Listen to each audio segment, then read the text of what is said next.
বান্দা, তুমি অহংকার করিও না। অহংকার করলে তার পরিণতি হবে ভয়ানক। দেখেন না, কত মানুষ অহংকার করে আজ কবর জগতে চলে গেছে। এতই আপনার মনে অহংকার থাকে ভাই, একটু কবরস্থানের পাশ দিয়ে ঘুরে আসেন। অহংকার মাটিতে মিশে যাবে ভাই। হাতে না ধরে পায়ে ধরে ভাই অহংকার করিও না।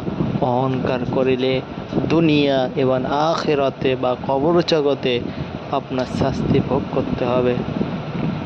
আসলে ভাই, কবর জগৎটা এতই কঠিন, যেমন দুনিয়ায় থাকবে তেমনি কবরে থাকবেন সেইভাবেই।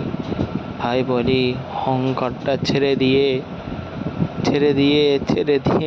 আল্লাহর দিকে ফিরে আসেন। অহংকার মুক্ত জীবন করেন, আপনার জীবনটা কল্যাণকর বা নিয়ামত আল্লাহ রহমত দ্বারা পরিপূর্ণ হয়ে থাকবে।